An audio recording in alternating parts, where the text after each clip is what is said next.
Aryadan Shoukath CPM-ന്റെ agent ആണെന്ന് പറയുന്ന അൻവറിന്റെ വീട്ടിലാണ് ഇന്നലെ രാത്രി വരെ UDF നേതാക്കൾ പോകുന്നത്. ആ പോയതിൽ തെറ്റില്ല എന്നാണ് ഇവിടെ ചർച്ചയിൽ പങ്കെടുക്കുന്ന രണ്ടുപേര് പറയുന്നത്. VD സതീശൻ പറഞ്ഞിട്ട് പോലും. പ്രേംകുമാർ, ഞാൻ എവിടെയും രാഹുൽ മാങ്കൂട്ടത്തിൽ അൻവറിന്റെ വീട്ടിൽ പോയത് തെറ്റല്ല എന്ന് പറഞ്ഞിട്ടില്ല. ഞാൻ പറഞ്ഞത് ആ ഒരു ചെറിയ പിഴവിനെ ഇത്ര പർവ്വതീകരിച്ച് മാധ്യമങ്ങൾ ചർച്ച ചെയ്യേണ്ടതില്ല എന്നാണ് പറഞ്ഞത്. ഡോക്ടർ പ്രേംകുമാർ, 21,000 വോട്ടിന്റെ വ്യത്യാസം 2 തെരഞ്ഞെടുപ്പുകൾ കൊണ്ട് അവിടെ ഉണ്ടായിട്ടുണ്ട് LDF-ന്. ആ 21,000 വോട്ട് എന്ന് പറയുന്നത് അൻവറിന്റെ വോട്ടാണ് എങ്കിൽ അത്ര എളുപ്പമായിരിക്കില്ല ഇതിൽ വോട്ട് സമാഹരണം. അൻവർ പ്രത്യേകിച്ച് ഒരു സ്ഥാനാർത്ഥിയായി നിൽക്കുകയാണ്, TMCയുടെ സ്ഥാനാർത്ഥിയായി നിൽക്കുകയാണ്. അൻവർ തന്നെയാണ് മത്സരിക്കുന്നത് എങ്കിൽ ഈ 21,000 വോട്ട് എന്ന് പറയുന്നത് അൻവറിന്റെ വോട്ടാണ് എങ്കിൽ അത്ര എളുപ്പമായിരിക്കില്ല ഈ പോരാട്ടം. മാധു, ഇതിനോട് ചേർന്നുള്ള കാര്യം തന്നെയാണ് സന്ദീപ് വാര്യർ പറഞ്ഞത്. അതായത് അൻവർ LDF-ന്റെ MLA ആയിരുന്നു, ഇപ്പം LDF-ന്റെ MLA മത്സരിക്കുന്നുണ്ട്, LDF-ന്റെ വേറൊരു കാൻഡിഡേറ്റ് മത്സരിക്കുന്നുണ്ട് എന്നുള്ളത്. ഇതിന്റെ തൊട്ട് മുന്നേ വേറൊരു സത്യം നമ്മളുടെ മുന്നിലുണ്ട് കേട്ടോ. സന്ദീപ് പറഞ്ഞ മറ്റൊരു കാര്യം ശരിയാണ്. PV അൻവർ പിണറായി വിജയനെതിരെയൊക്കെ പ്രസംഗിക്കാൻ സംസാരിക്കാൻ തുടങ്ങിയ സമയത്ത് കേരളത്തിൽ ഏറ്റവും കൂടുതൽ മീഡിയ അറ്റൻഷൻ കിട്ടിയ നേതാവായിരുന്നു PV അൻവർ. പക്ഷെ അത്രയും മീഡിയ അറ്റൻഷൻ കിട്ടിയിട്ട് പോലും CPIM-ന്റെ സംസ്ഥാന സെക്രട്ടറി ഒരു ഒറ്റ വാചകമേ പറഞ്ഞിരുന്നുള്ളൂ, അൻവറും CPIM-ഉം തമ്മിൽ ബന്ധമില്ല എന്ന്. 2 പൊതുയോഗങ്ങളിലും കേരളത്തിലുള്ള മുഴുവൻ ചാനലുകളും മുഴുവൻ സിറ്റിസൺ ജേർണലിസ്റ്റുകളും അരിച്ച് പരതി നോക്കിയിരുന്നു ഒരു CPM പ്രവർത്തകനെങ്കിലും കിട്ടുമോ എന്നുള്ളത്. ഞാനൊക്കെ വിചാരിച്ചിരുന്നു 100 കണക്കിന് CPM പ്രവർത്തകർ പോവും ആ പൊതുയോഗത്തിൽ എന്നുള്ളത്. ഒരൊറ്റ കുട്ടിയെ പോലും നിലമ്പൂരിന്റെ മണ്ണിൽ നിന്ന് CPM-ന്റെ സഹയാത്രികർ പോലുമായിട്ടുള്ള ഒരൊറ്റ കുട്ടിയെ പോലും അൻവറിന്റെ 5 ലക്ഷം ആളുകൾ എന്നൊക്കെ ചില അവതാരങ്ങൾ വിളിച്ചു പറഞ്ഞ പൊതുയോഗത്തിൽ പോലും കണ്ടെടുക്കാൻ പറ്റിയിട്ടുണ്ടായിരുന്നില്ല. അത്ഭുതപ്പെടുത്തുന്ന രീതിയിൽ, ആവേശപ്പെടുന്ന രീതിയിലാണ് നിലമ്പൂരിലെ CPIM പ്രവർത്തകരും LDF പ്രവർത്തകരും അൻവറിന്റെ പുറത്തു പോകലിനോട് പ്രതികരിച്ചിട്ടുള്ളത്. പ്രേംകുമാർ, ഞാൻ പറയുന്നത് CPM-ന്റെ അണികളെ കുറിച്ചല്ല, അങ്ങ് അവിടെ ഒരു സന്ദീപാരെ കുറിച്ചാണ് പറഞ്ഞതെങ്കിൽ ശരി. ഞാൻ പറഞ്ഞത് CPM-ന്റെ അണികളെ കുറിച്ചോ പാർട്ടി അംഗങ്ങളെ കുറിച്ചോ പാർട്ടി അനുഭാവികളെ കുറിച്ചോ അല്ല. അൻവറിന് സ്വന്തമായി അവിടെ നിന്നുണ്ടാക്കാൻ കഴിഞ്ഞ 10-21,000 വോട്ട് അത് അൻവറിന് കീഴിൽ ഒരു ബ്ലോക്കായി നിൽക്കുകയാണ് എങ്കിൽ ഈ മത്സര ചിത്രം വ്യത്യസ്തമായിരിക്കും എന്നാണ് പറഞ്ഞത്. ഇനി 5 ലക്ഷം എന്ന് പറഞ്ഞ അവതാരങ്ങൾ ആരാണ് എന്ന് എനിക്കറിയില്ല.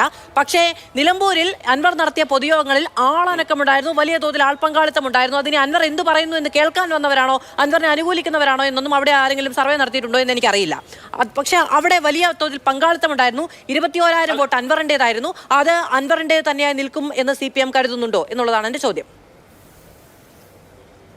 മാധു, അതിൽ 2 കാര്യം. അവിടെ കുറെ ആളുകൾ ഉണ്ടായിരുന്നു. ആ ആളുകളെല്ലാം ലീഗിന്റെയോ UDF-ന്റെയോ അനുയായികളായിരുന്നു, അൻവറിനെ കേൾക്കാൻ വന്നിരുന്ന ആളുകൾ.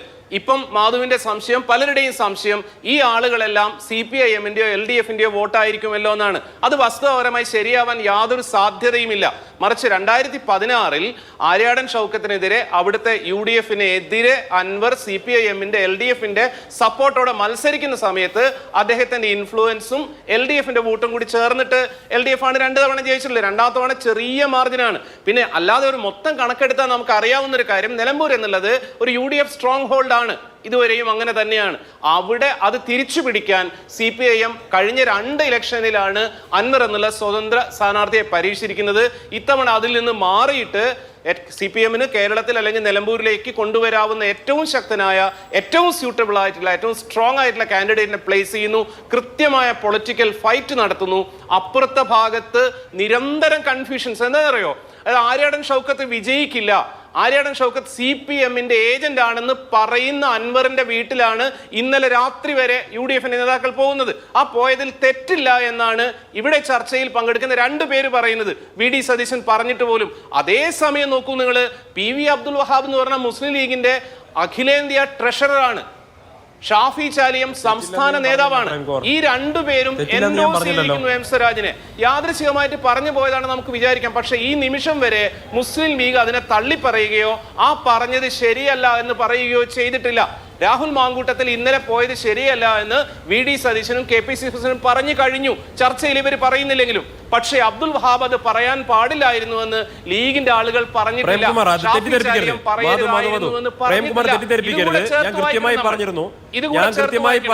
എത്രത്തോളം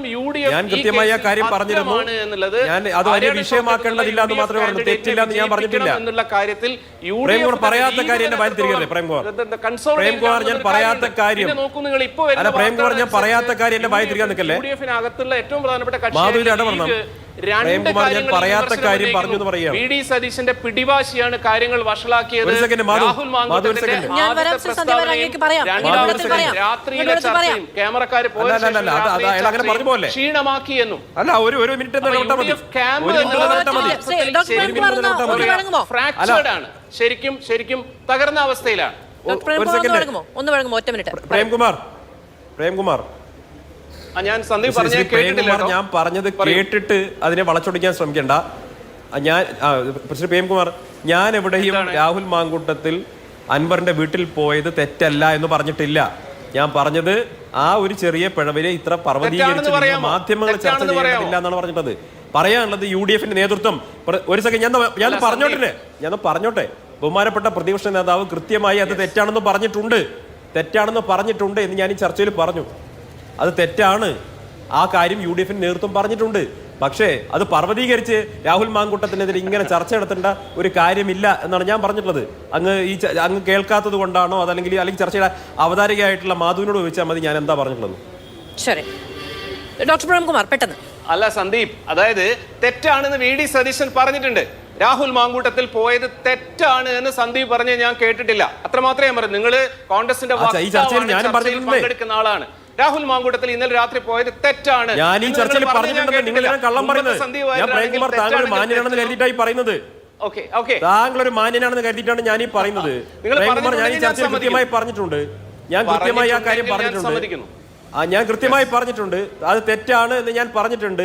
പക്ഷെ അത് പർവ്വതീകരിക്കണം. മാധ്യമങ്ങൾ അത് പർവ്വതീകരിക്കുന്നത് ശരിയല്ല എന്നാണ് ഞാൻ പറഞ്ഞിട്ടുള്ളത്. ശരി, ഒരു തെരഞ്ഞെടുപ്പ് മുഖത്ത് വെച്ച ഒരു മുന്നണിയുടെ നേതാവിന്, ഒരു പ്രതിപക്ഷ നേതാവിന് അത് തെറ്റിപ്പോയി എന്ന് പറയേണ്ടി വരുന്ന ഒരു സാഹചര്യം ചർച്ചകൾക്ക് വിധേയമാക്കാൻ കഴിയാത്ത അല്ലെങ്കിൽ പർവ്വതീകരിക്കേണ്ട അങ്ങനെയാണ് എങ്കിൽ അങ്ങനെ അത് എത്ര ബൃഹത്തായി വായിക്കേണ്ട ഒന്നാണ് അല്ലെങ്കിൽ ചർച്ച ചെയ്യേണ്ട ഒന്നാണ് എന്ന് കോൺഗ്രസിന് തോന്നില്ല. നമ്മൾ പ്രതിരോധത്തിൽ നിൽക്കുന്ന ഒരു വിഷയം എത്ര കുറച്ച് ചർച്ച ചെയ്യുന്നു, എത്ര ലഘുവായി പറയുന്നു, എത്ര നിഷ്കളങ്കമായി കാണുന്നു, അത്രയും നല്ലത് എന്ന നിലയ്ക്ക് എല്ലാ രാഷ്ട്രീയക്കാരും കാണുകയുള്ളൂ. പക്ഷെ അതെങ്ങനെ കാണണം എന്നുള്ളത് അല്ലെങ്കിൽ എങ്ങനെ ചർച്ച ചെയ്യണം എന്നുള്ളത് പൊതുസമൂഹം സ്വീകരിക്കേണ്ടതാണ്. സ്വാഭാവികമായും മാധ്യമങ്ങൾ ആ വിഷയങ്ങളൊക്കെ അറിയിച്ചുകൊണ്ടാണ് ഒരു ചർച്ച സംഘടിപ്പിക്കുകയും ചെയ്യുന്നത് എന്ന് ഞാൻ വിചാരിക്കുന്നു.